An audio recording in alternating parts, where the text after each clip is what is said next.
Ron Moshier from the Utica OD on the line right now. Ron, good morning. Hey, good morning, Bill. Happy birthday, by the way, today. Hey. Yeah, thank you. I understand that one of my younger brothers, one of the two that don't have hair, and I still do, even though it's graying, I understand he spilled the bean. That's possible. Yeah, it is. I can now go to Dunkin' Donuts and get a very cheap cup of coffee, I think.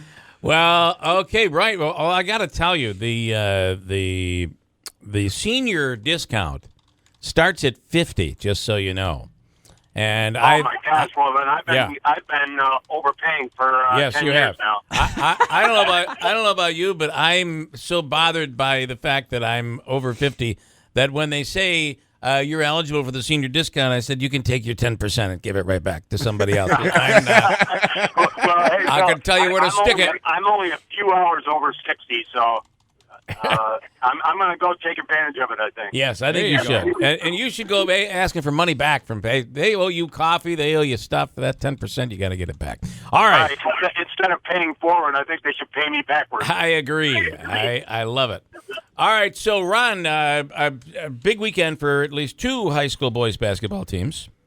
Yeah, Bill, I have to admit, way back in November when we talked, I wasn't exactly going out on a limb when I really believed. I said that Cooperstown and Madison had a great chance to play for a long, long time, and it wasn't a stretch because of the players they had coming back and the potential that was there. And they realized that. I mean, in Class C, you've got Cooperstown who just won a second straight Section 3 title, has the leading scorer in Section 3 in Tyler Bertram. He had 39 yesterday in the win over Tully. And, they had a kid coming back, Christian Alexander, who was the league's player of the year as a sophomore, and then he spent last year in France as an exchange student. Wow. To have him come back as a senior, great role player. I mean, he was the guy as a sophomore at Cooperstown. He comes back and accepts his new role now, and it's really helped this team, thrive. And they got a shooter back in Jack Lambert. They've got a great role player in Riley Hall. They have a little bit of everything. Hey, they got a 6'8" center too, so who can run the floor. Nolan Kennedy. So I just think they have it all. And Dave Bertram, the coach, I think he knows. I don't want to jinx him, but I really think they can win a state title this year in Class C. They've won 20 in a row right now. Their only two losses were very early when Jack Lambert did not play because I believe it was an ankle injury. So wow. I mean, they've really got it going right now, and they play a Moravia team from down the southern tier who they lost to last year. That's when their season ended in the regionals in a double overtime thriller where Tyler Bertram had 55 points, a school record. So I think they're looking for some revenge next weekend.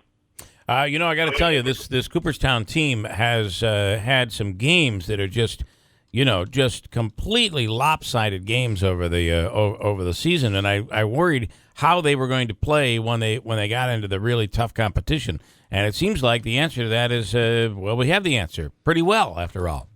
Well, that's a great point, Bill, because they had the answer yesterday. They responded. That was the gist of my story.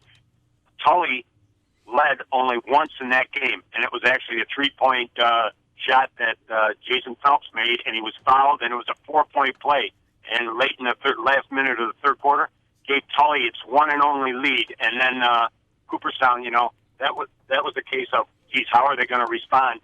And they wound up on a 10-2 run, and then pulled away. And later in the fourth quarter, Bertram scored 17 in that fourth quarter, and actually I think he made his last 5 shots, including a pair of 3-pointers from the floor. So, I think that was a great test for them. But they've been tested early on, by a Class A school, Indian River. They beat them in overtime. That was a super test. Yeah. They played some tough competition. It's just when they got into Section 3 Class C, that's when they rolled to the finals until yesterday's game against Tully.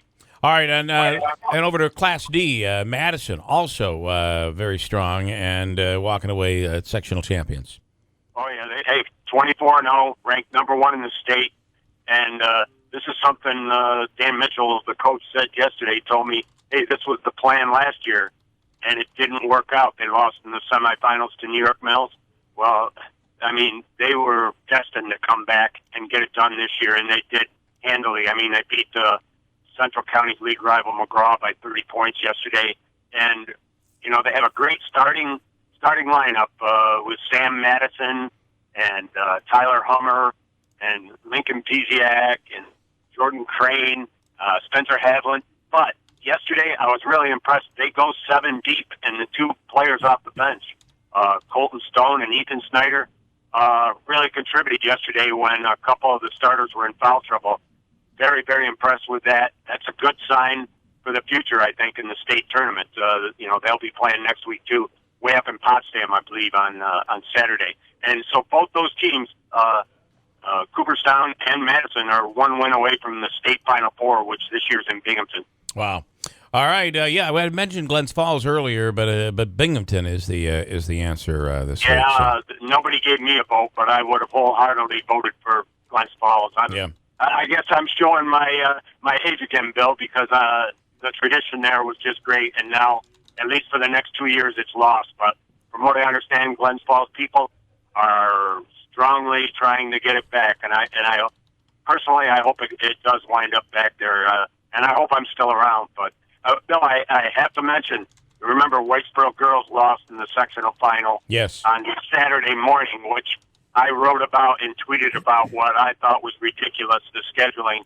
A Whitesboro team having to go get up at 6:30 and play a 10 o'clock game at a time when they never play in a sectional final, and have to play at 10 o'clock, an hour, 15-minute bus ride to play a Janesville DeWitt team that had like a 15-minute drive. And I just thought it was ridiculous scheduling, and I'm not saying that's why they lost to JD. Right. JD's a 6-time champion, the defending state champion. I mean, they were the better team that day for sure.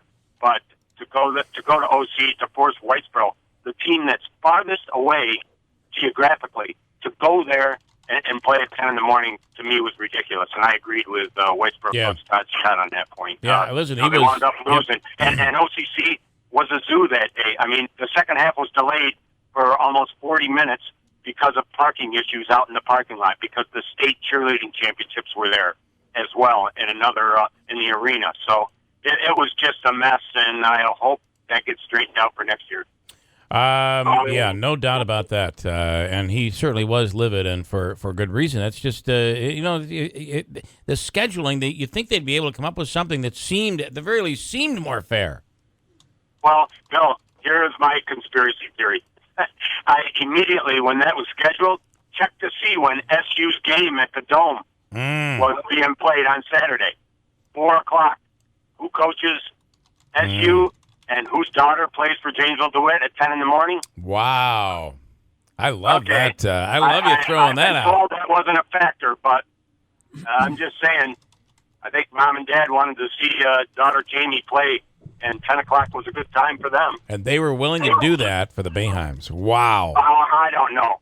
I'm not, I don't know that as being true, but it did work out.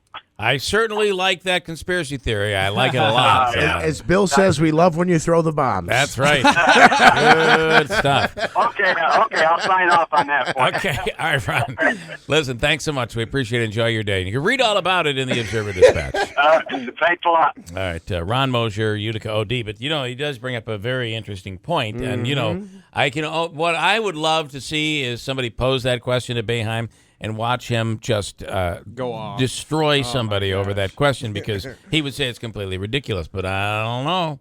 Maybe somebody was trying to do him a favor without him even asking for it. Certainly would be possible.